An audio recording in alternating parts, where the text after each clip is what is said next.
Dulu sebelum diutusnya Rasulullah SAW, mereka ini sudah terbiasa menguping, mencuri-curi kabar gaib yang dibawa oleh malaikat untuk para nabi dan rasul. Ini malaikat lagi pada ngobrol atau sedang ada apa peristiwa-peristiwa besar, jin ini berupaya untuk mendekat, tuh curi-curi kabar, curi-curi berita. Nggak pasti juga kedengerannya kupingnya itu, karena memang dijaga berlapis-lapis. Kabar gaib, berita-berita tentang kejadian yang ada di alam semesta ini nggak mudah untuk ditembus. Nah, ini info-info begini kita jual aja kepada manusia nih. Ayo, sini kasih persembahan, aneh kasih tahu ente bakal begini-begini. Padahal dia juga ngarang, tuh jin ngarang. Tapi setelah diutus Rasulullah SAW, ini ceritanya jin. Maka mereka ini sebarkan intel mata-mata ke seluruh dunia. Ini penyebabnya kita lagi udah nggak bisa lagi dapat proyek dari manusia, udah nggak bisa lagi curi-curi berita gaib kita jual buat manusia, nggak bisa lagi.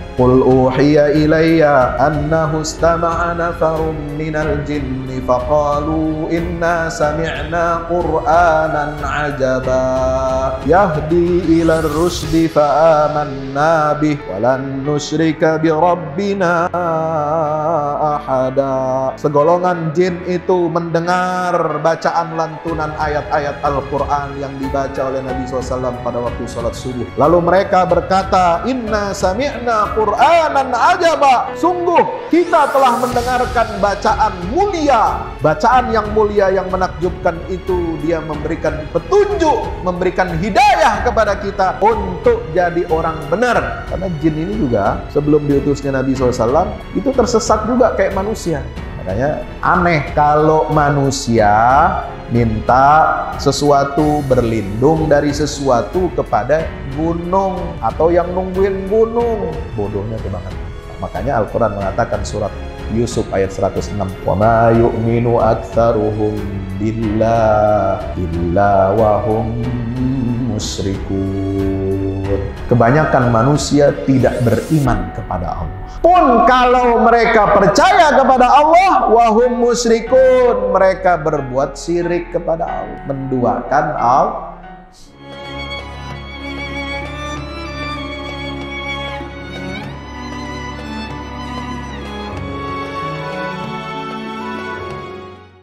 Bismillahirrahmanirrahim. Assalamualaikum warahmatullahi wabarakatuh. Innal hamdalillah nahmaduhu wa nasta'inuhu wa nastaghfiruhu wa nastahdihi wa na'udzu billahi min syururi anfusina wa min sayyiati a'malina. Innahu may yahdihillahu fala mudilla lahu wa may yudlil fala hadiyalah. Asyhadu an la ilaha illallah wahdahu la syarikalah wa asyhadu anna Muhammadan abdullahi wa rasuluh la nabiyya ba'dah. Allahumma salli wa sallim wa barik ala nabiyyina Muhammad wa ala alihi wa ashabi wa man ittaba'a hudah ila yaumil qiyamah, amma ba'd. Subhanaka la ilma lana illa ma 'allamtana innaka antal alimul hakim.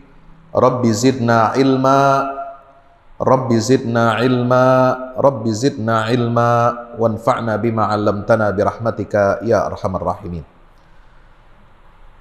Bapak Ibu hadirin hadirat, jamaah kaum muslimin wal muslimat, wabil khusus jamaah Masjid Raya Al-Ittihad, yang insya Allah mudah-mudahan kita semuanya senantiasa dirahmati Allah Ta'ala, amin ya rabbal alamin. Marilah pertama-tama, mari kita panjatkan rasa syukur kita kehadirat Allah Subhanahu wa Ta'ala dengan memanjatkan puja dan puji syukur, dengan kita mengucapkan alhamdulillahi rabbil alamin. Segala puji semuanya milik Allah. Segala puji atas semua nikmat-nikmat semuanya kembali kepada Allah Subhanahu wa Ta'ala, karena sesungguhnya kita ini hanya dikasih titipan. Kita ini hanya dikasih pinjaman. Kita punya rumah, itu pinjaman dari Allah. Meskipun Bapak Ibu punya sertifikat hak milik, punya tanah, punya rumah, ada sertifikatnya, punya kendaraan, ada BPKB-nya atas nama kita masing-masing, tapi semua itu adalah pinjaman dari Allah, bukan punya kita. Ya. Sebab semua itu sumbernya dari mana? Dari Allah.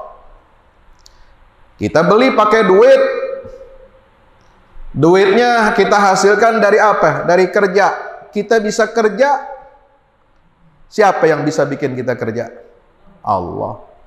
Kasih kesehatan, ada umur, ada nikmat, bisa mikir, bisa bekerja, bisa bergerak, semuanya itu adalah karena Allah Subhanahu wa ta'ala. Makanya di dalam surat Al-Kahfi ada cerita dua orang sahabat, yang satu kaya, yang satu rada-rada miskin. Miskin apa kismin? Yang satu udah kaya sombong.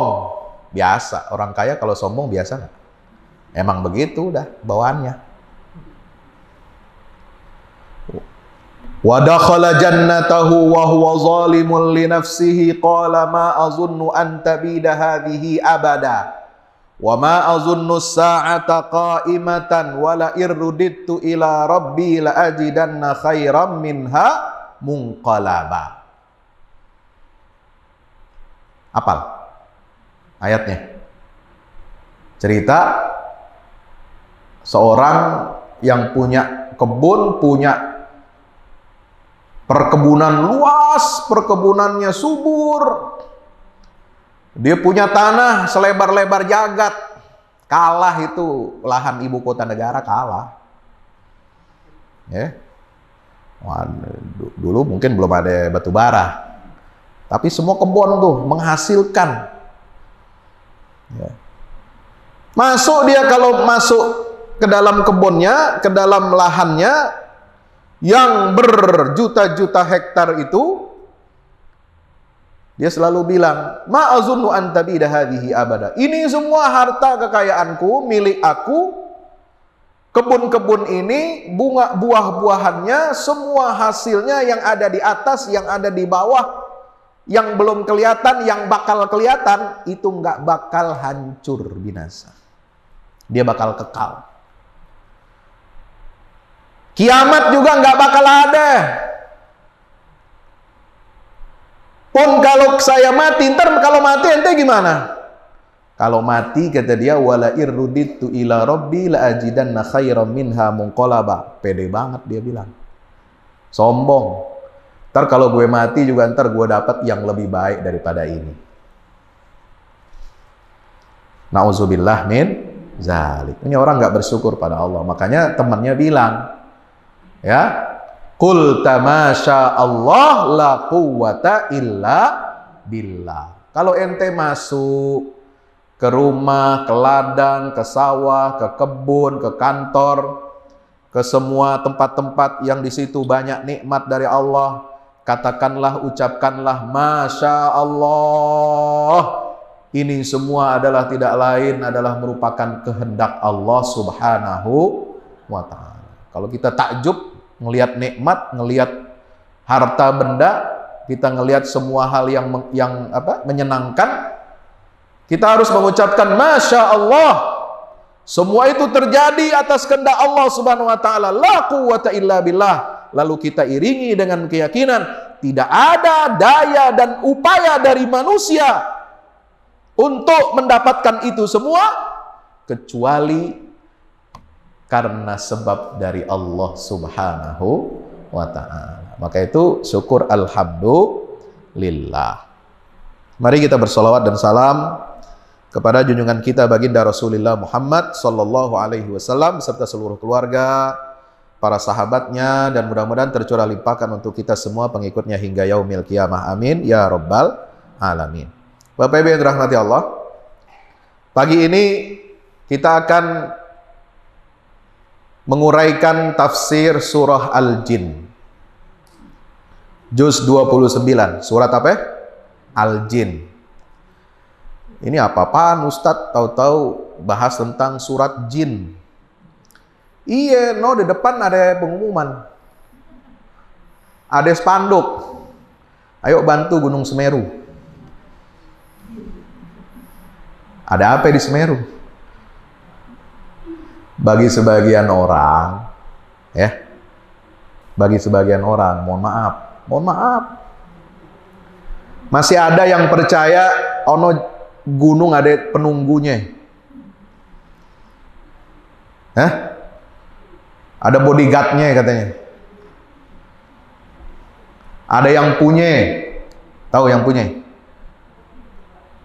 Ada yang nungguin. Ada yang ngendaliin.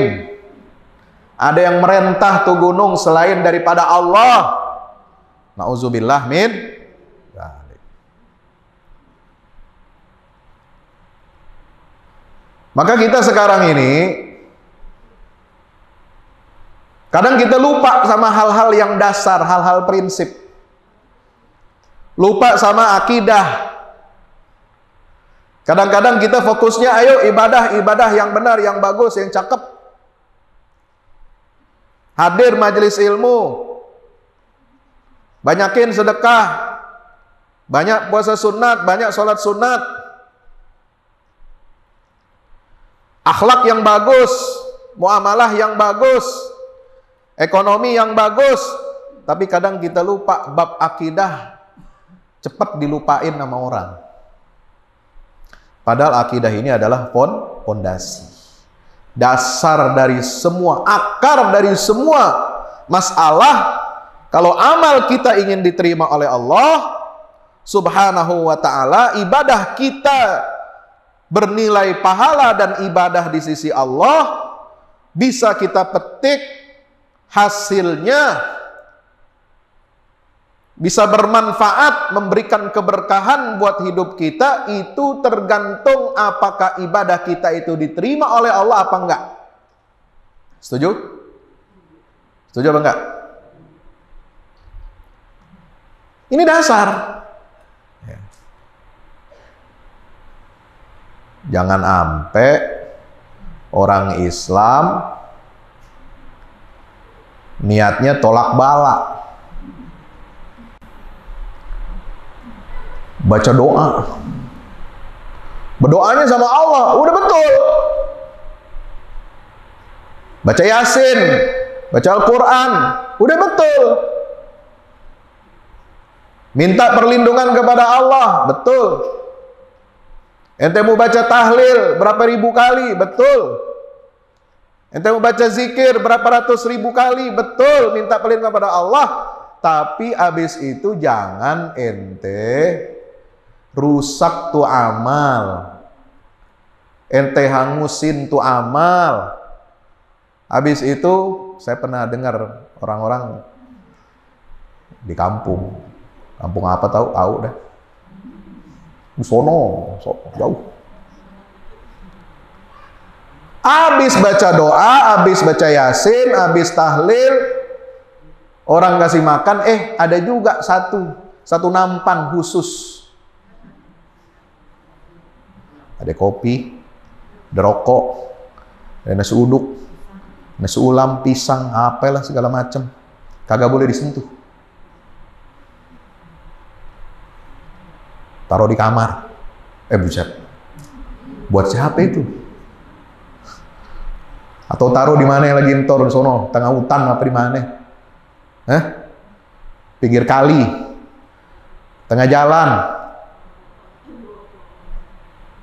Begini nggak usah rusak. Baru udah bagus dia ibadah. Ini penyakitnya umat Islam nih. Mohon maaf. Masih ada meyakini ini alam semesta ada yang lain yang nungguin, yang ngendaliin, yang kasih perintah, yang kasih larangan selain daripada Allah Subhanahu wa ta'ala. Makanya Al-Quran mengatakan ini cerita dalam Al-Quran. Wa annahu kana rijalun minal insi ya'udzuuna birijalin minal jinni fazaduhum rahaqa. Allah melalui lisannya para jin Jinnya aja menyatakan keheranan. Dulu, sebelum turunnya surat jin ini, banyak praktek-praktek di tengah masyarakat, terutama di masa jahiliyah. Dulu banyak orang-orang dari kalangan manusia ini yang minta pertolongan kepada golongan jin.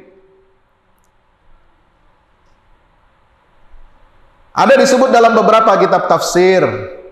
Misalnya tafsir Muqatil, tafsir At-Tabari mengatakan dulu ada kebiasaan Arab Badui masa jahiliyah, kalau dia bepergian dari satu kota ke kota lain, sampai bermalam nginep di tengah jalan gurun pasir, lewat gunung-gunung, bukit-bukit batu, dia mau bermalam di situ, bangun tenda di situ sementara, sebelum ada dia istirahat, sebelum dia bangun tenda itu, dia bilang begini, dia macam berdoa kepada Allah, wahai jin, pemilik penunggu gunung-gunung dan bukit-bukit batu ini, aku berlindung kepadamu dari keburukan.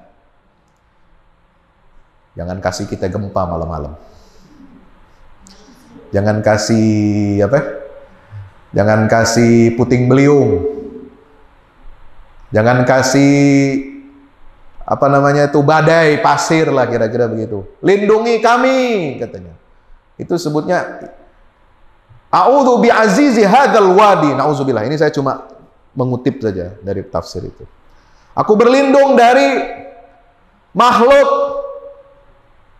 dedemit, jin, setan yang memiliki lembah ini. Minta perlindungan dia. Nauzubillah min dzalik. Fazaduhum rahaqa. Maka Allah mengatakan, ungkapan semacam itu, praktek-praktek seperti itu bukan malah memberikan dia keselamatan, kebaikan, tetapi akan menambah mereka tersesat dan menambah dosa.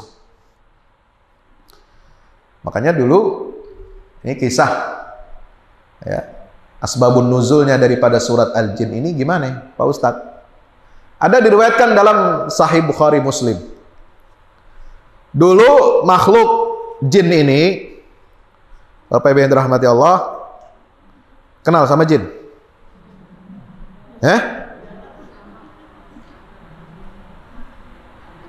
Kenal nggak jin? Jin Ifrit? Jin apa lagi? Nggak kenal? Dulu sebelum diutusnya Rasulullah SAW, mereka ini sudah terbiasa menguping, mencuri-curi kabar gaib yang dibawa oleh malaikat untuk para nabi dan rasul. Atau bukan untuk para nabi dan rasul, mencuri-curi kabar perbincangan malaikat, ya. Berbicara tentang mereka, misalnya malaikat bicara tentang nasib manusia, kapan bencana ini, macam-macam, ya, lagi ngobrol, ada yang nguping, padahal jauh dia ngupingnya tuh, ya, mending kalau mama di sini nguping sekarang mama nggak pakai nguping, tinggal buka HP aja, HP lakinya, ya Pak, pernah begituin, iya, HP lakinya, ya. Nah, itu. Jadi HP yang paling mahal itu adalah HP yang nggak pernah dibuka sama istri. Paling mahal. Susah dapatnya. Ya, zaman sekarang. Kenapa ya bapak-bapaknya juga sih? Kadang-kadang suka bikin masalah. Ya nggak? Nah, ikut grup WA alumni anu ketemu mantan. Ya. Oh, udah makin gila aja bininya ntar. Cemburu. Ya. Nah, itu model-model gitu. Kalau sekarang ngupingnya begitu, ya. Curi-curi HP. Lakinya tidur atau ke toilet sebentar, dibuka tuh. Tahu aja dia passwordnya. Ya. Jin begitu juga. Ini malaikat lagi pada ngobrol atau sedang ada apa peristiwa-peristiwa besar. Jin ini, makhluk-makhluk halus ini berupaya untuk mendekat. untuk curi-curi kabar, curi-curi berita. Ntar abis itu udah dapat kira-kira ini, dia nebak-nebak juga tuh jin. Nggak pasti juga kedengerannya kupingnya itu, ya, karena memang dijaga berlapis-lapis. Kabar gaib, berita-berita tentang kejadian yang ada di alam semesta ini nggak mudah untuk ditembus dari Lauhil Mahfuz itu. Tapi kadang-kadang masih bocor, ada gemaknya sedikit. Tapi pun itu nggak jelas dia dengar. Dia cuma kira-kira saja. Oh, bagus nih, kira-kira begini. Nah, ini info-info begini kita jual aja kepada manusia nih. Apa tumbalnya lo mau kasih ke gue? Ya kan, kira-kira. Apa sesajen lo? Ya kan? Ente mau karir moncer, ya? Mau selamat dari ini itu, mau cepat jabatannya, karirnya, pangkatnya, mau cepat, mau bagus laku dagangnya. Ayo sini kasih persembahan, aneh kasih tahu ente bakal begini-begini. Padahal dia juga ngarang tuh, jin ngarang. Nggak ada yang bener, ngarang. Ya. Cuma kira-kira. Itu pun sebelum di zaman Nabi kita Muhammad SAW. Berani dia begitu. Tapi setelah diutus Rasulullah SAW, ini ceritanya jin ini. Ya. Udah nggak bisa lagi dia nyuri-nyuri, dengar-dengar, nguping-nguping. Atau buka-buka WA-nya malaikat. Ya. Di hacker, nggak bisa. Udah nggak bisa lagi hacker. Ya. Nggak bisa lagi dibajak. Ya. Maka mereka kebingungan. Waduh, kita udah ribuan tahun bekerja buat beginian nih, dapat sajen-sajen dari manusia.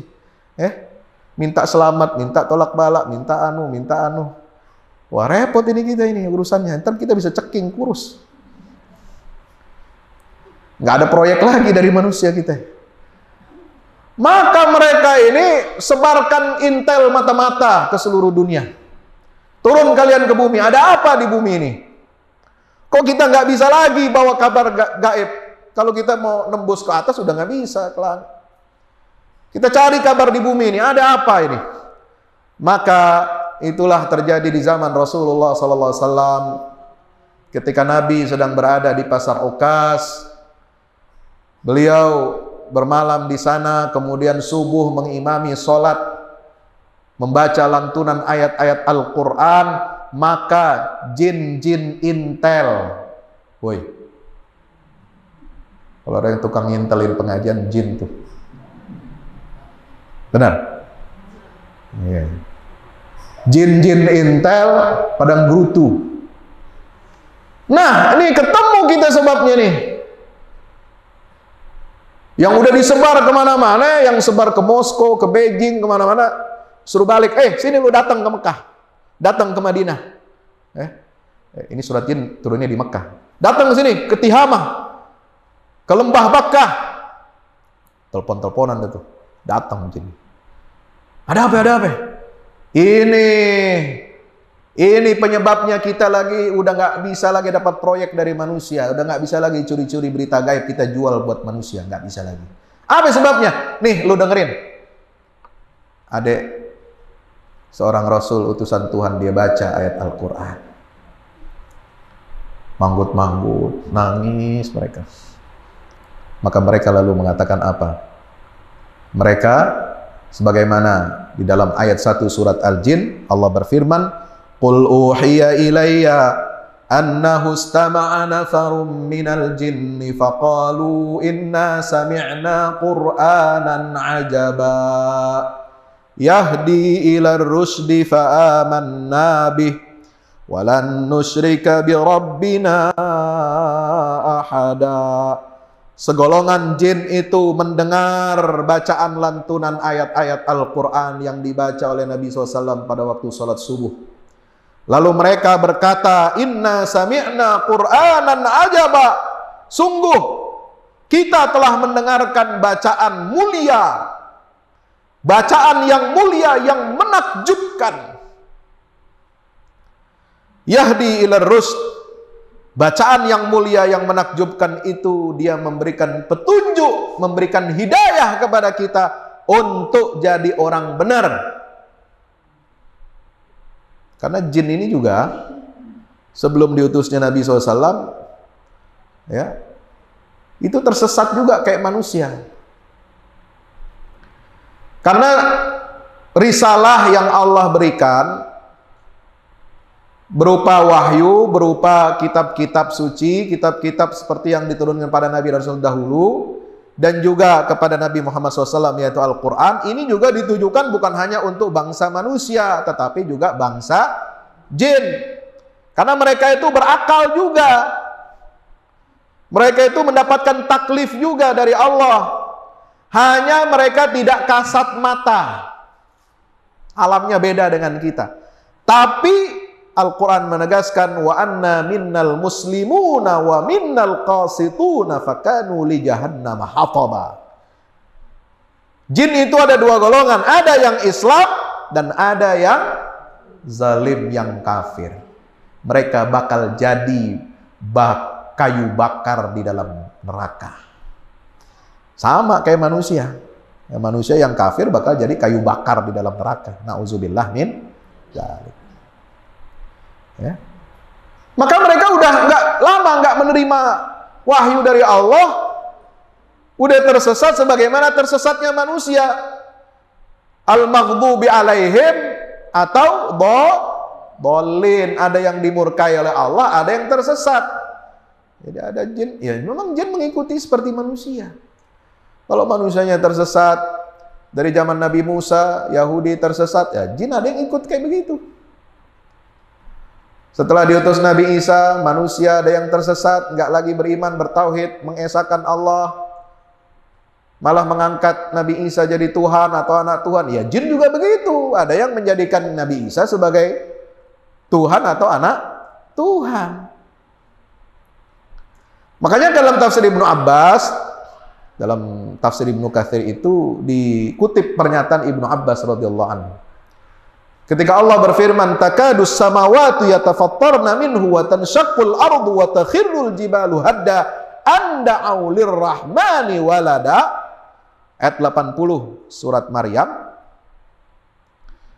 Hampir-hampir saja langit-langit runtuh. Bumi terbelah.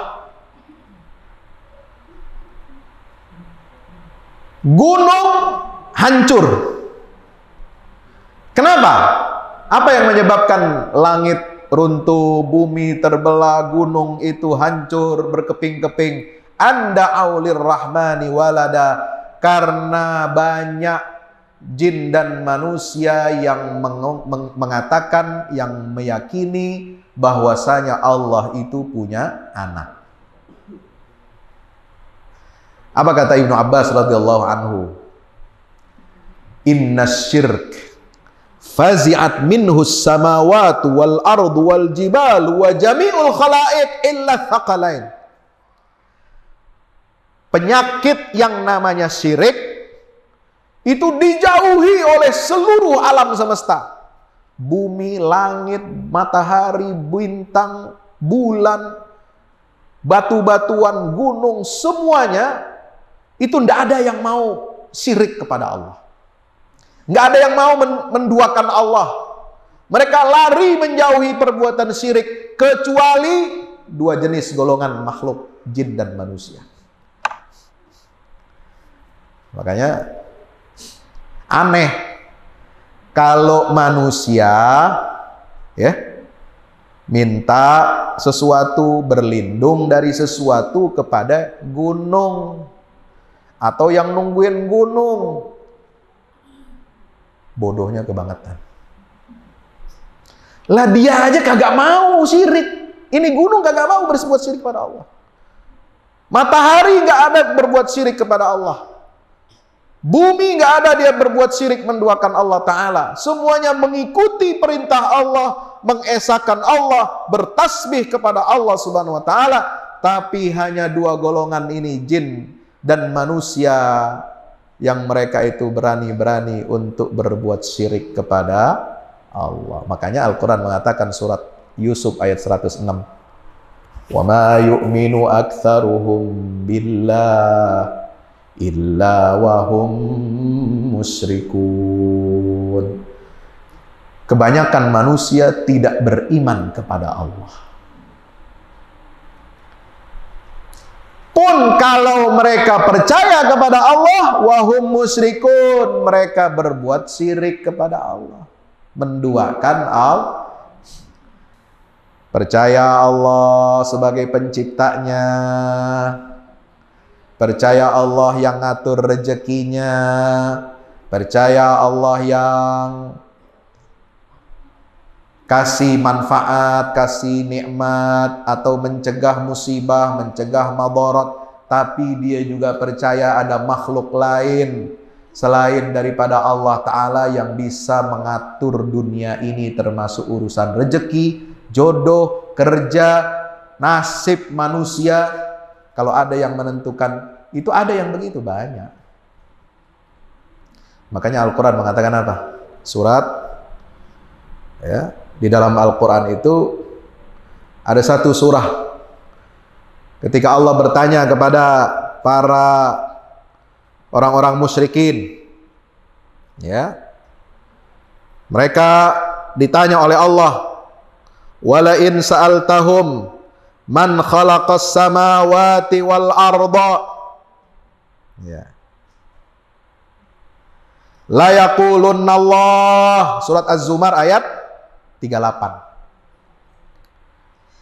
Jika seandainya engkau, wahai Muhammad, bertanya kepada mereka, orang-orang musyrik itu, dia yakin kepada Allah, percaya nggak sama Allah? Percaya. Orang musyrik zaman jahiliyah, dia beriman nggak pada Allah? Beriman pada Allah, tahu Allah itu pencipta dia, tapi mereka ini masih meyakini juga ada makhluk lain, ada Tuhan-Tuhan lain, sesembahan-sesembahan lain yang ikut mengatur kehidupan dunia dan dirinya, dan menjadi perantara antara mereka dengan Allah Jalla Jalaluhu Subhanahu wa Ta'ala. Ma na'buduhum illa liyuqarribuna ilallahi zulfa. Itu kata Al-Quran. Kami, kata orang jahiliyah, tidak menyembah tu berhala-berhala, kecuali hanya untuk apa? Mereka mendekatkan kita kepada Allah. Ya. Jadi orang jahiliyah ditanya, siapa yang menciptakan langit dan bumi? Mereka pasti menjawab Allah. Nah, Allah tanya lagi. Allah ngetes lagi nih. Qul afara'aitum ma tad'una min dunillahi in aradani Allahu bidurrin hal hunna kashifatu durrih aw aradani birahmatin hal hunna mumsikatu rahmatih. Sekarang Muhammad SAW tes mereka, uji mereka. Apa benar mereka betul-betul meyakini Allah satu-satunya pencipta, satu-satunya pengatur, satu-satunya pengendali, satu-satunya pemberi rizki kepada makhluk manusia ini? Tanya, uji mereka keimanan. Jangan cuma percaya omongan dia pada. Ya. Jangan kau hanya percaya omongan mereka. Allah yang menciptakan semua itu.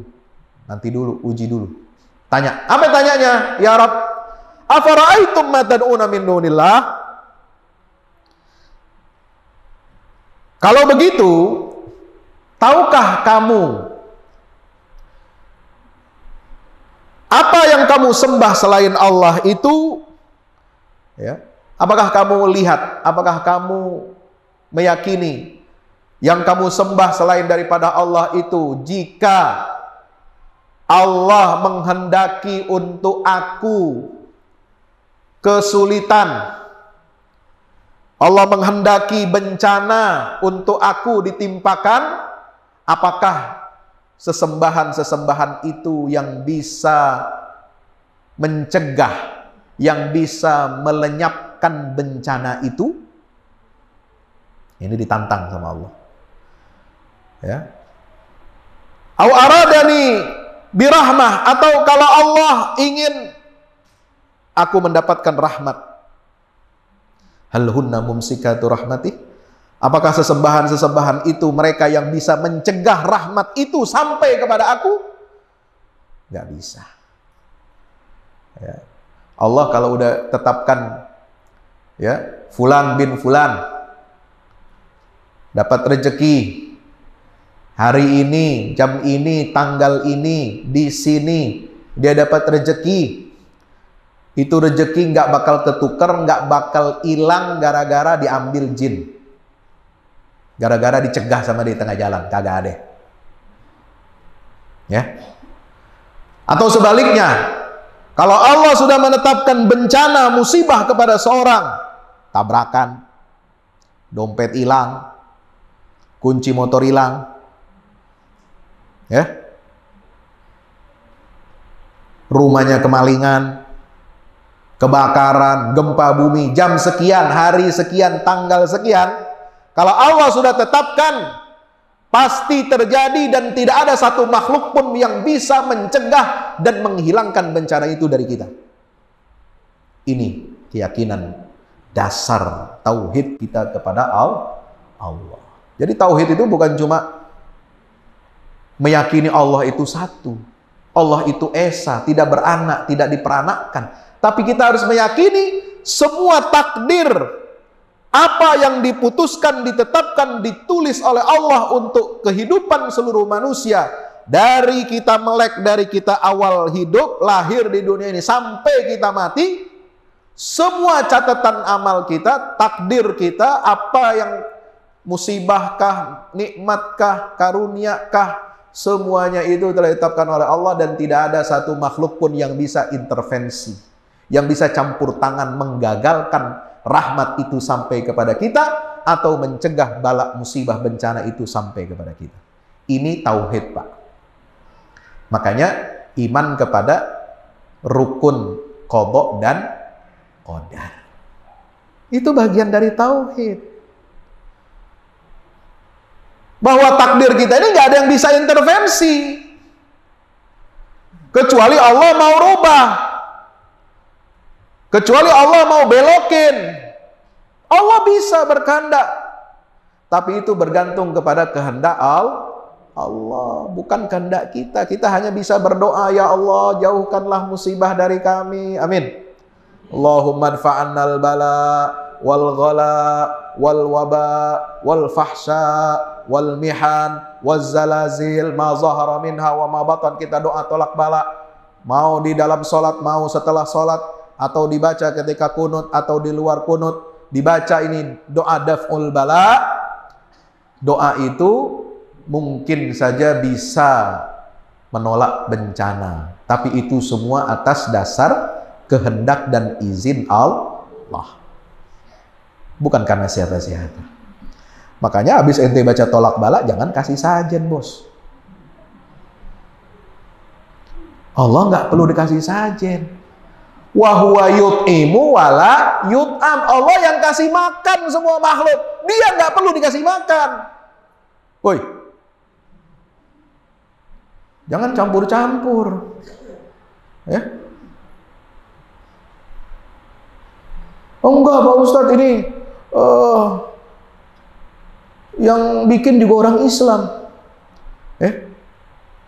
niatnya sedekah buat makhluk apa kek, ada kucing situ makan, bodoh amat, terserah.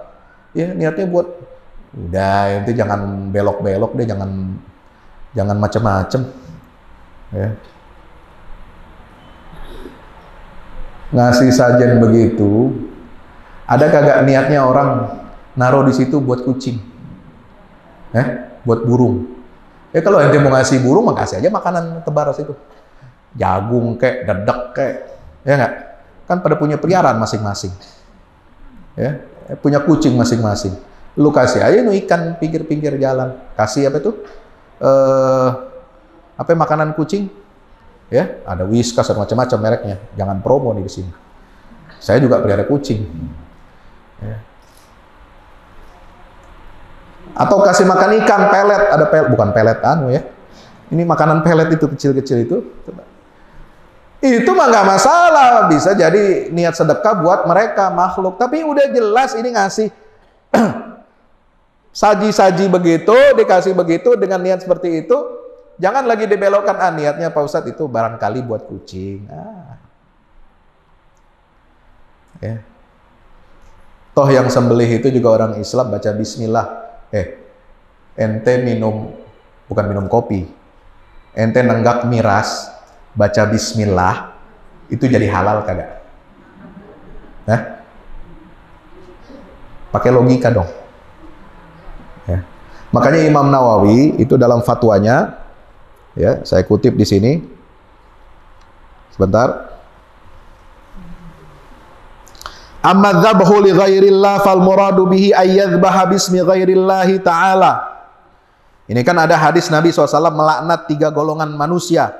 Hadis dalam Sahih Muslim nomor 1978, bukan tahun lahir, ya.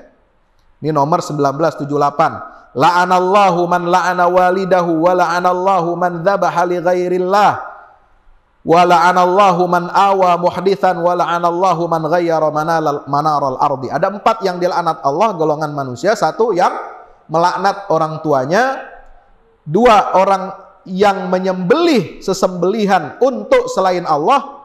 Nah, biasanya para ulama, para fuqaha memasukkan masalah sesajian itu masuk dalam, dikiaskan, dianalogikan dengan menyembelih sembelihan untuk selain Allah. Sama aja. Kalau binatang disembelih, kalau nasi, bikin bubur, bikin kopi, kasih rokok, bukan disembelih, tapi dikasih. Buat selain Allah, sama aja. Modelnya dianalogikan sembelihan, ya kan? Yang ketiga, siapa orang yang melindungi orang yang berbuat dosa, berbuat kriminal, dilindungi. Koruptor dilindungi, tukang begal ente lindungi, pembunuh ente lindungi. Siapa yang bunuh? Yang melindungi pembunuh? Tahu? Ini man awa muhdisan, Allah laknat. Jangan macam-macam. Ya. Dan yang keempat, Allah juga melaknat orang yang merubah patok-patok tanah. Ini tanah, kita udah punya, ada sertifikatnya, ada patoknya, dirubah. Bisa jadi orang lain yang rubah atau kita pengen lebarin tanah kita. Nah, itu nggak boleh, dilaknat sama Allah. Orang lain mau curi tanah kita, patok kita diambil, diganti. Nah, itu juga dia dilaknat oleh Allah, nggak boleh. Nah, yang dimaksud dengan menyembelih untuk selain Allah, kata Imam An-Nawawi dalam Syarah Sahih Muslim, jilid 14 halaman 141, adalah seseorang itu menyembelih dengan nama selain Allah. Seperti dia menyembelih untuk berhala, untuk salib, untuk Nabi Musa atau Nabi Isa alaihi salam, atau untuk Ka'bah. Kalau enggak sembelih, lu kasih makanan. Bawa nih makanan, ya, buat siapa? Buat berhala, buat salib, buat Nabi Musa atau Nabi Isa atau Ka'bah. Ka'bah aja nggak boleh. Ini kata Imam Nawawi. Karena Ka'bah itu nggak perlu diberikan sesajian-sesajian. Ya. Zaman dulu, zaman jahiliyah, orang-orang musyrik itu suka kasih sajen di depan Ka'bah. Woi, bukan zaman sekarang aja. Ya, itu mereka kalau nyembelih, sembelihan kurban, mereka ini kan masih mewarisi tradisi Nabi Ibrahim, Nabi Ismail disembelih kan? Tapi kurbannya mereka itu kagak dimakan. Digeletakin aja di depan patung berhala, di depan Ka'bah, darahnya diusap-usap, ya, dilumurin ke tuh berhala, dilumurin ke Ka'bah, tujuannya supaya apa? Ini korban daging kambing, sapi, onta, biar dimakan sama Tuhan. Gile benar. Padahal Allah udah mengatakan, wa huwa yut'im wa la yut'am. Dia yang kasih makan ente, dia nggak perlu dikasih makan. Surat Al-An'am itu, ayat 6. Baca aja. Wa huwa yut'im wa la yut'am. Makanya Allah mengatakan, mengecam perbuatan seperti ini, lan yanalallaha luhumuha wa la dima'uha walakin yanaluhu taqwa minkum. Surat Al-Had 37 mengatakan, tidak akan sampai kepada Allah daging dan darah hewan kurban itu nggak bakal dimakan sama Allah. Makanya Allah perintahkan, kasih fakir miskin, at'imul qani'a wal mu'tar, at'imul ba'isal fakir. Itu caranya kita kalau mau taqarrub kepada Allah, bukan kita kasih Allah makan, kasih sesajen depan Ka'bah, kasih sesajen di depan berhala. Enggak. Kita sedekah fakir miskin. Lu kasih anak yatim, lu kasih tetangga yang miskin, lu kasih orang-orang jamaah yang membutuhkan. Itu baru tolak bala, bos. Ya. Wa nahwi dzalika fa kullu hadza haramun wa la tahillu hadhihi dzabihah. Ya, semua itu yang seperti itu haram dan tidak halal sembelihan itu. Sawa'an kana dzabihu musliman au nasraniyan au yahudiyan. Apakah yang menyembelih sembelihan kambing itu, hewan itu, atau yang memberikan sesajen itu, kalau dia bukan kambing, bukan hewan. Apakah yang menyembelih itu muslim atau Yahudi atau Nasrani, itu nggak boleh dimakan, haram ente makan. Ya. Mau sesembelihan hewan atau makanan, pisang kayak apa kayak, itu nggak boleh dimakan. Karena dia buat selain Allah, itu jatuhnya jadi haram, walaupun makanannya halal, walaupun kebuli di sono. Ya, ente taruh kebuli, enak gak kebuli? Oh, enak banget. Kambing panggang, panggang domba Afrika, domba Kairo, wah. Tapi kagak dikasih fakir miskin, buat jin, buat setan, haram tuh, nggak boleh kita makan. Ya, kalau ente mau pengen bikin konten, boleh. Pengen bikin konten maksudnya apa? Pura-pura itu sesajen, ente makan aja itu. Ya, buat nyadarin orang yang kayak begitu. Nah, tapi ente niatnya udah bukan untuk sesaji ya, tapi niatnya untuk menyadarkan. Nah, itu boleh dimakan. Nah, tapi kalau awalnya orang lain yang bikin, taruh situ, meskipun itu makanan halal, sembelihan halal, la tahillu, nggak boleh dimakan, nggak halal. Mau yang kasih sajen itu orang Muslim, orang Yahudi, orang Nasrani, nggak boleh. Nassa alaihi Syafi'i, ini yang ditegaskan oleh Imam Asy-Syafi'i, wattafaqa alaihi ashabuna, dan disepakati oleh imam-imam mazhab Syafi'i. Fa in qasada ma'a dzalika ta'zimal madhbuhi lahu ghairillah, kalau dia bermaksud dengan perbuatan itu mengagungkan makhluk jin, setan yang dia diberikan persembahan sembelihan atau makanan tadi itu selain daripada Allah, wal ibadata lahu, atau maksudnya adalah untuk beribadah kepadanya, kana dzalika kufran, itu jelas perbuatan kafir. Fa in kana dzabihu musliman qabla dzalika shara bidzabhi murtaddan. Ini fatwanya Imam Nawawi. Kalau yang melakukan itu, yang menyembelih itu, yang memberikan sesaji itu adalah seorang muslim, sebelum itu dia adalah orang Islam, shara bidzabhi murtaddan, dengan dia menyembelih itu untuk selain Allah, dia jadi murtad. Ini bukan kata saya. Kata Imam Nawawi rahimahullah wa radhiyallahu ta'ala. Maka ini hati-hati. Oke, nanti para ulama nanti akan mentafsil, akan membagi lagi ya, supaya kita juga harus lebih berhati-hati ya. Bagaimana pertanyaannya? Itu kan kalau yang jelas-jelas dia menyembelih untuk selain Allah, untuk taqarrub kepada selain Allah. Bagaimana kalau dia menyembelih atau memberikan sesajian itu untuk ya taqarrub kepada Allah, dengan maksud dia Allah itu akan mencegah dari dirinya kejahatan, keburukan jin.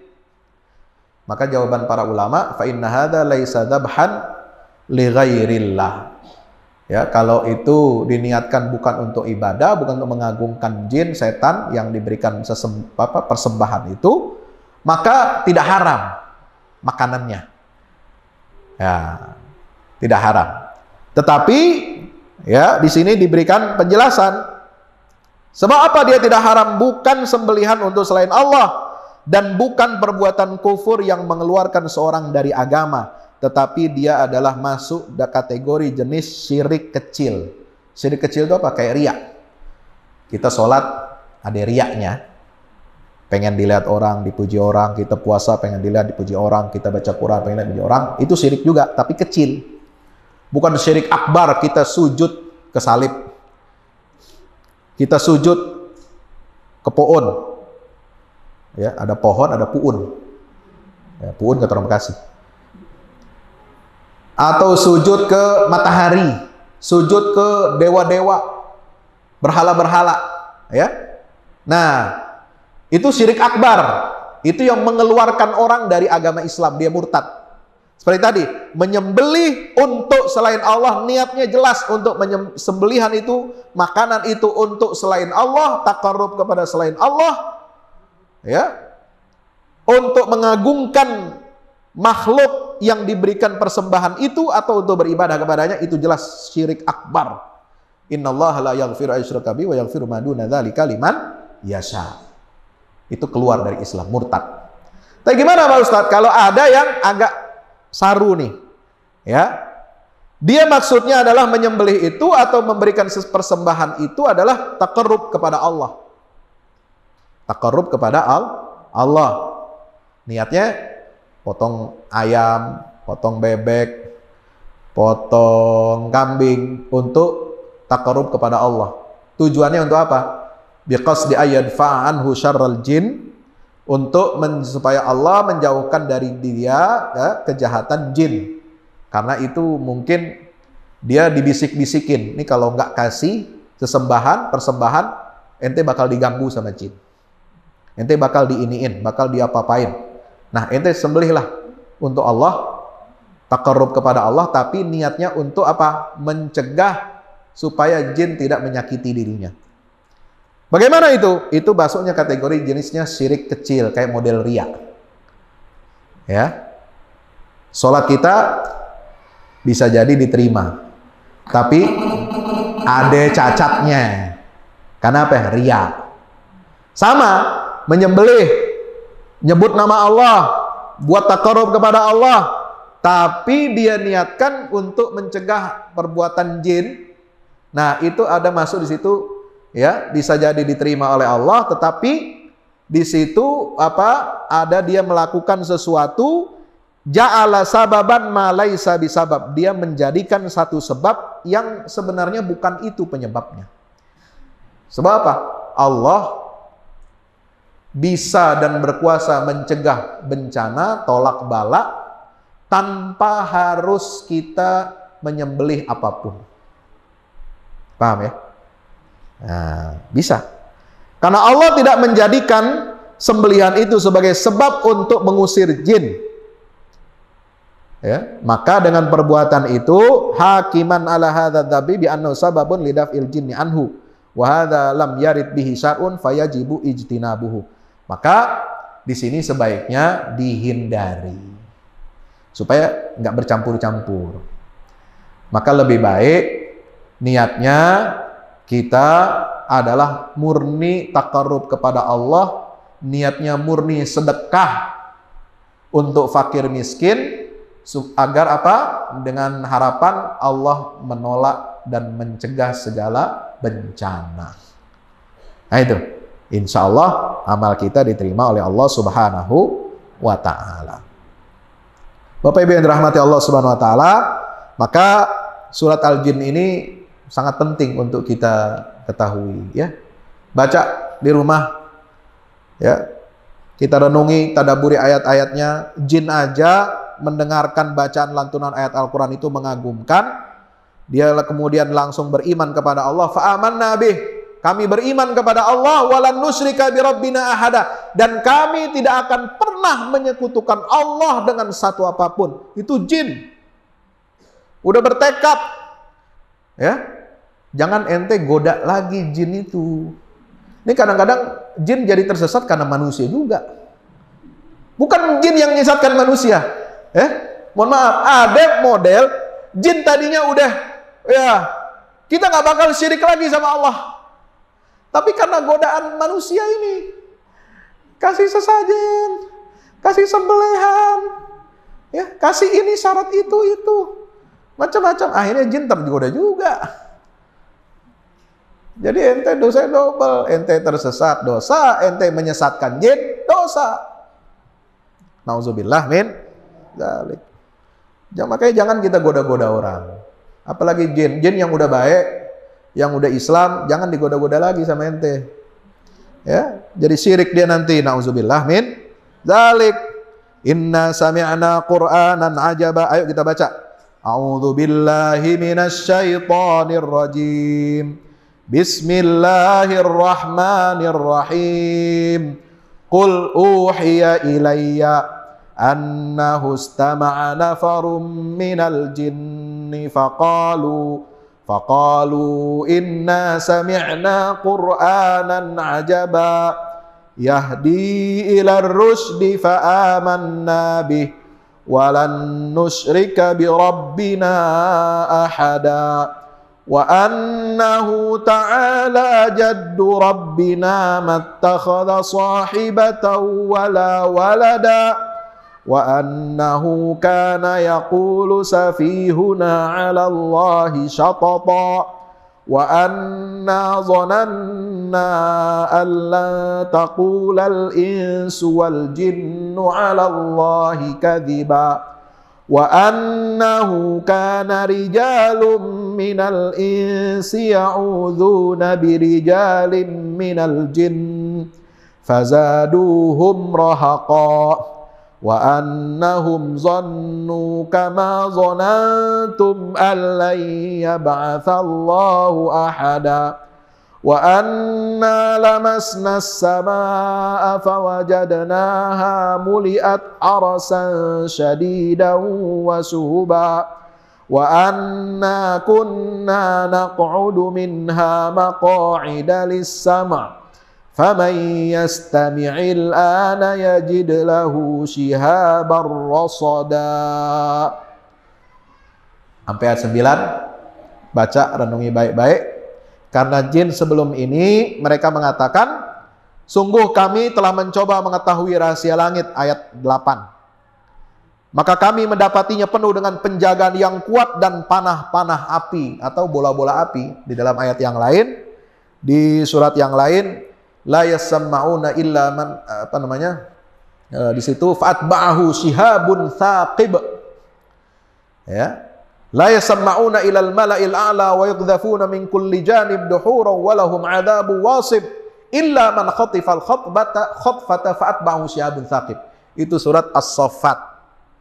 Ya, mereka tidak bisa lagi mendengar, mencuri-curi dari langit berita gaib. Ya, mereka akan dikejar. Kalau mau mendekat dikit, maka dikejar oleh bola-bola api, dilempari oleh para malaikat, diusir. Ya, nauzubillah min dzalik. Ya, maka itu setelah turunnya surat Al-Jin ini kepada Nabi SAW, mereka lalu lantas beriman, bertobat dari perbuatannya yang biasa mencuri-curi pendengaran dari langit, dan mereka bertekad untuk tidak menyekutukan Allah Subhanahu wa ta'ala. Ya, alhamdulillah. Maka itu mari kita berlindung kepada Allah Subhanahu wa ta'ala agar kita tidak lagi mengikuti jejak-jejak setan, jin, iblis yang mengajak kita untuk menyekutukan Allah Subhanahu wa ta'ala. Apa yang disampaikan di sini surat Al-Jin adalah untuk keyakinan kita umat Islam, bukan kita mengintervensi ajaran umat agama lain. Ya, maka kalau ada yang melaporkan dari umat agama lain tindakan kemarin itu salah alamat. Ya, karena tidak sedang menista atau menghina, melecehkan sesembahan atau praktek ibadah umat agama lain. Ini persoalan internal umat Islam. Makanya semuanya diminta untuk apa? Diminta untuk bijak, diminta untuk arif, ya, diminta untuk lebih berhati-hati, perlu diedukasi, perlu dibina, perlu dinasehati, baik yang memberikan sesajen maupun yang melempar. Boleh nggak melempar? Kalau kagak ketahuan, lalu posting-posting videonya, nggak usah lah, bikin masalah nanti, gaduh. Ya, sekarang apa sih jika yang dilaporin? Semua dilaporin, bos. Ya, makanya salah dikit cari-cari ente. Ya, jangan. Cukup foto aja, foto, ya, itu benda, itu barang, lalu tulis, jangan begini, jangan contoh yang model begini. Nah, habis itu foto aja. Lu mau tendang kayak mau lempar bodo amat. Ya. Asal jangan diunggah-unggah. Karena itu masuk ranah yang kita nggak tahu apakah ini delik atau pidana atau macam-macam. Wallahu a'lam. Maka itu dua-duanya harus kita berikan nasihat, berikan bimbingan ya, kepada yang memberikan sesaji juga kita harus berikan pendekatan dakwah amar ma'ruf nahi mungkar supaya mereka kembali ke jalan yang hak, jangan mencampur antara yang hak dengan yang batil, insya Allah. Demikian Bapak Ibu yang dirahmati Allah Subhanahu wa taala, mudah-mudahan bermanfaat buat kita semuanya. Ya, silakan kalau ada yang mau bertanya, fadhol. Barangkali ada.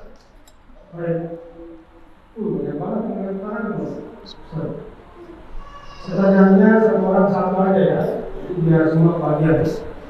Sekarang, ibu dulu, baru ibu yang belakang, baru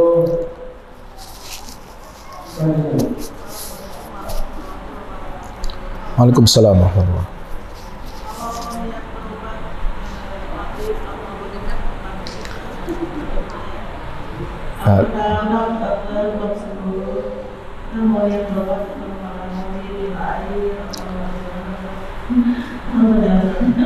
Pengobatan alternatif ya, atau minta air doa, bagaimana hukumnya?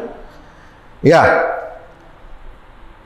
satu, saya ingin menegaskan begini, kenapa Al-Quran itu mendorong kita untuk berpikir, untuk menjauhi hal-hal yang mistik, ya, percaya kepada hal-hal yang di luar yang apa yang ditetapkan oleh Allah dalam syariatnya. Kenapa Allah menurunkan surat Al-Jin? Untuk menegaskan bahwa tidak ada sekutu bagi Allah dalam urusan penyakit, urusan macam-macam dan lain sebagainya, nikmat, bahaya, bencana dan sebagainya. Tidak ada. Jin dia tetap makhluk Allah, di bawah kendali Allah, tidak mungkin berbuat dan melakukan sesuatu di luar batas kemampuannya. Dia sama seperti manusia.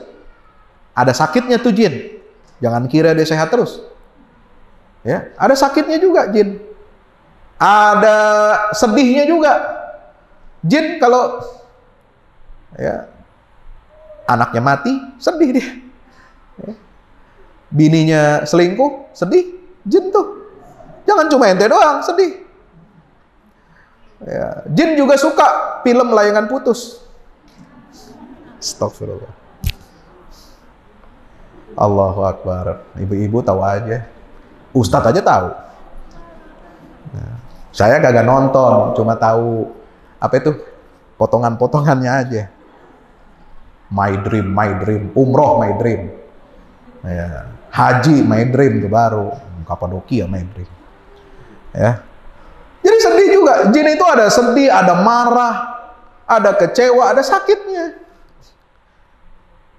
Nah, kenapa kita dibatasi oleh Allah untuk percaya kepada hal-hal yang di luar kemampuan manusia, terutama hubungan antara manusia dengan jin, dengan makhluk gaib? Jangan kita menyandarkan hidup kita, bergantung hidup kita kepada mereka. Jangan kita minta sesuatu atau minta perlindungan dari sesuatu kepada mereka. Karena Allah menciptakan manusia itu lebih mulia daripada seluruh makhluk termasuk jin. Kita dikasih akal, kita dikasih iradah, kita dikasih fasilitas, kita dikasih ilmu, pengetahuan, teknologi, kita dikasih ilmu tentang sunnatullah, bagaimana mengobati penyakit, bagaimana mencegah penyakit, bagaimana menghadapi wabah, bagaimana ini, semua dikasih ilmunya oleh Allah. Ya, kita bisa mengelola kekayaan alam, juga dikasih ilmunya oleh Allah. Kalau jin nggak ada, dia punya tambang batu bara, nggak punya jin, kecuali jin gentayangan. Ya, batu bara, nikel, emas, perak, minyak bumi, gas alam, semua buat manusia, bukan buat jin. Paham? Makanya Allah berikan apa? Ayat-ayat kauniyah supaya kita mengeksplorasi alam semesta ini dengan sebaik-baiknya. Dengan ilmu yang Allah kasih, dengan tajribah, dengan observasi alam semesta ini kita jadi bisa memakmurkan dunia dan meningkatkan kesejahteraan manusia, termasuk urusan penyakit. Bisa mencegah, bisa mengobati. Ada pengobatan, apa itu namanya? Teorinya lupa saya tuh. Pengobatan yang namanya pencegahan, ada yang pengobatan. Kira-kira begitu, ya. Ada dua jenis pengobatan itu. Ada pengobatan untuk mencegah, ada yang untuk menyembuhkan. Nah, semua itu terjadi karena Allah. Anda datang berobat ke dokter, itu cuma sebagai sarana wasilah. Siapa yang menyembuhkan? Allah. Anda minum obat, Anda operasi, Anda ini itu semua hanya mengikuti perintah Allah. Tadawu, kata Nabi SAW, berobatlah kamu. Cari obat, cari dokter. Berobatlah kamu kalau kamu sakit fisik.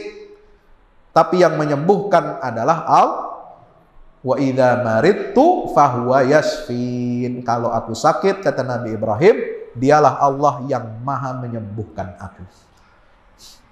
Nah, kalau ada orang datang ke dokter, berobat ke dokter, dapat resep obat, operasi, lalu dia meyakini, inilah yang menyembuhkan saya, syirik. Sama dengan orang datang ke kiai, ke ulama, ke habaib, minta air, meyakini airnya itu yang menyembuhkan, itu nggak boleh. Allah yang memberikan kesembuhan, itu cuma wasilah. Boleh nggak kita minta air doa? Air didoakan boleh. Ya, air didoakan boleh nggak? Boleh dong. Ya, seperti misalnya kita baca, nih air ini punya molekul-molekul, ya, dia akan ada penelitian profesor dari Jepang, ada bukunya tuh. Kalau dia air ini dibacakan hal-hal yang baik, doa yang baik, tauhid, iman, Quran, bacaan, ini dia akan membentuk molekul yang bagus. Ya, makanya kita baca doa minum air Zam-Zam kan ada doanya, ya nggak? Ma'u Zam-Zam lima syuribalahu. Air biasa juga itu bisa ngefek kalau kita doakan. Misalnya orang tua doain anaknya, minum nih air doa. Ya, Allah yang kasih taufik dan hidayah dengan asbab air yang didoakan oleh orang soleh bisa. Tapi jangan kita menyatakan, oh ini gara-gara air itu, enggak. Gara-gara ini penyembuhan ini, enggak. Tapi itu semua kembali kepada Allah. Ya, Allah alam bisawab. Silakan yang lain. Terakhir, ada yang mau masuk Islam, jadi jangan berubah ya. Kita saksikan dan mengucapkan dua kalimat syahadat. Assalamualaikum warahmatullahi wabarakatuh. Terima kasih Ustaz sudah memberikan ini. Yang saya tanyakan tentang seberapa banyak konsentrasi keberadaan jin di bumi ini. Soalnya mendengar katanya kayak seperti di laut, katanya itu banyak jin di situ. Terus katanya kan beberapa jin itu bisa menyerupai manusia. Seperti saya dengar ketika kalau kita berhaji, kalau kita sedang berdoa dan sebagainya itu nggak pernah berhenti gitu, terlihat orang tawaf itu nggak berhenti kalau lagi musim haji. Pernah mendengar katanya karena bercampur antara manusia dan jin. Karena nggak bisa lihat jin jadi juga benar apa enggak kita nggak tahu. Begitu yang saya tanyakan, apakah itu benar gitu. Mohon penjelasannya. Terima kasih. Assalamualaikum warahmatullahi wabarakatuh. Waalaikumsalam warahmatullahi wabarakatuh. Belum ada sensus penduduk jin. Ya, berapa statistiknya belum ada. Dan itu bukan urusan kita. Ya, karena ini beda alamnya. Ya, jadi pemerintahannya jin, nah kita nggak tahu siapa yang memerintah. Ya, yang merintah jelas Allah. Ya, tapi apakah dia punya negara? Nggak tahu, nggak ada saya kira. Itu di bawah satu pemerintahannya Allah itu. Yang tahu sensusnya, statistiknya adalah Allah. Maaf, Jumlahnya. Syariatnya juga nggak tahu ya. Nggak. Oh, nggak buat haji juga nggak tahu. Baik, begini. Jadi di Indonesia itu kan ada namanya apa? Pusat Statistik apa namanya? Lembaga Pusat Statistik apa? Hah? Nama lembaganya apa singkatannya? Hah? BPS, Badan Pusat Statistik. Lupa. Itu sekolahannya kan ada di Otista situ. Ya kan? Ada sekolah tentang statistik itu ya. Nah itu nggak ada sensusnya, nggak ada data statistiknya.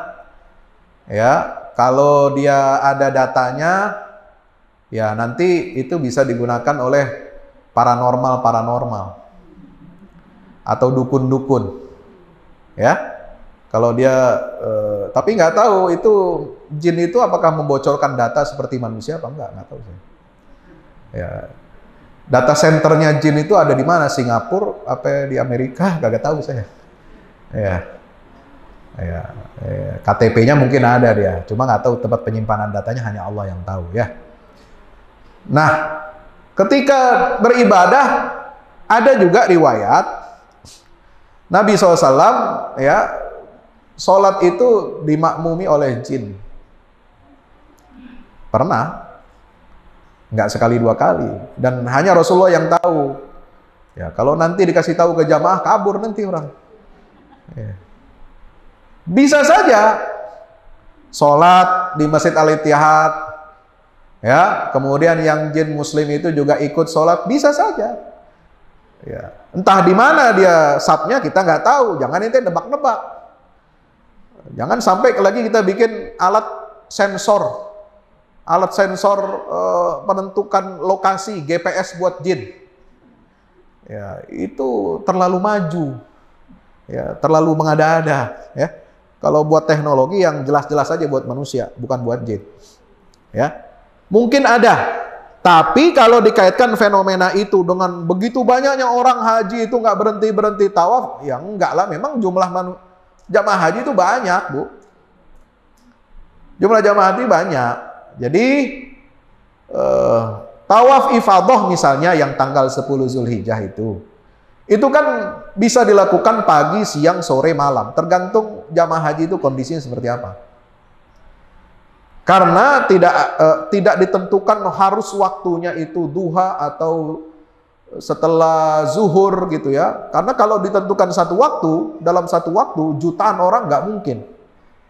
Maka dibagi waktunya. Termasuk juga melempar jumrah Aqobah tanggal 10 Zulhijjah itu. Itu diatur waktunya. Kita ikut taati aturan ulil amri, dalam hal ini penyelenggara ibadah haji yaitu pemerintah Arab Saudi.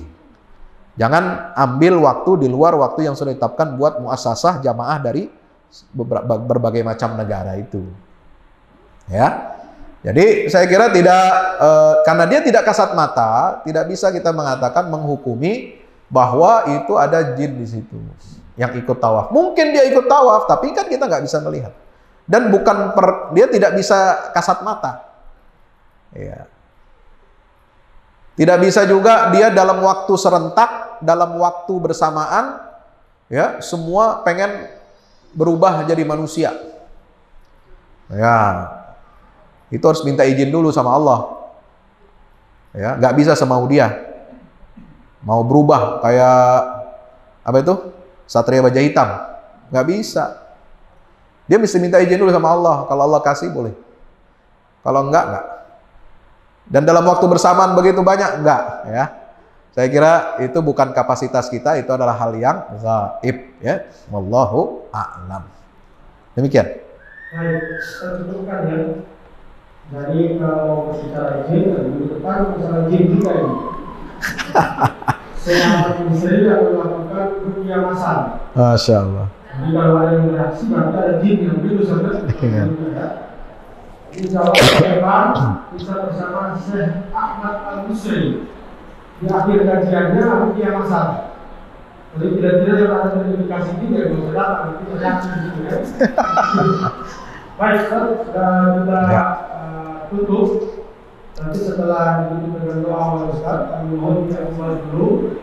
Ada saudara kita sama dulu. Dia kita dulu. Dia dari Kristen Protestan akan mengucapkan beberapa syahadat. Alhamdulillah bertambah lagi satu saudara kita di barisan perjuangan kemenangan Islam. Takbir! Allahu Akbar. Sudah mendekat soal 2024 kan? Baik kepada Ustaz, silakan ditutup dengan doa. Baik, mari kita tutup dengan kita berdoa kepada Allah agar ilmu yang kita dapatkan pada hari ini mudah-mudahan bermanfaat buat kita semuanya dan menjadi sebab hidayah, sebab kita semua dapat petunjuk keridhaan Allah Subhanahu wa taala. Selamat dunia, selamat di akhirat. Ala hadhihi niyah al-Fatihah.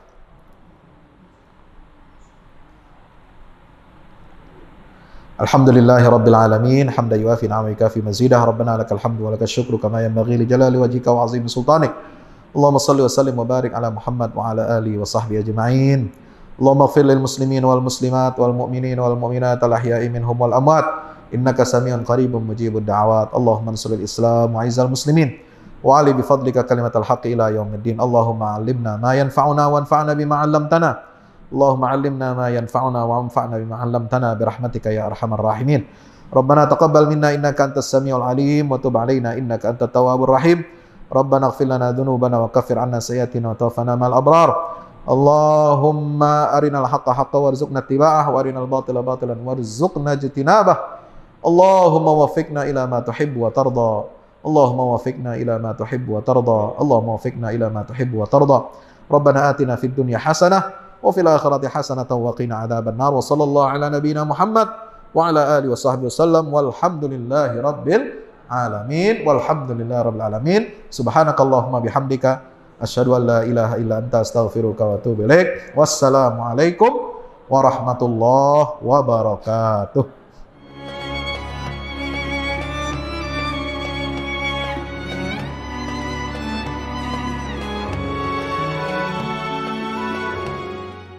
Assalamualaikum warahmatullahi wabarakatuh. Alhamdulillah kita udah selesai pengecoran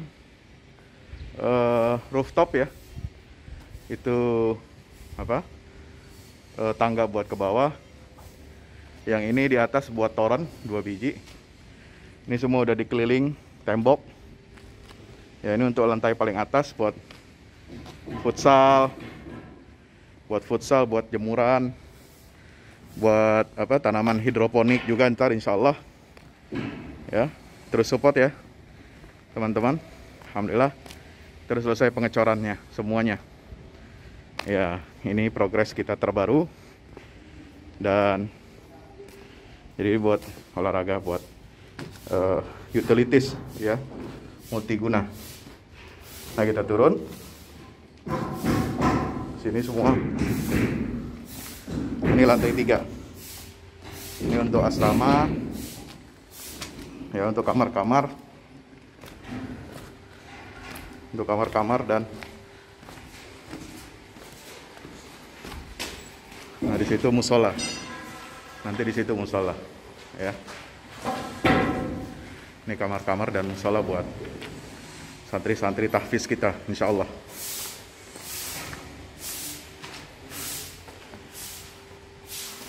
Nah ini lantai 2 kita turun.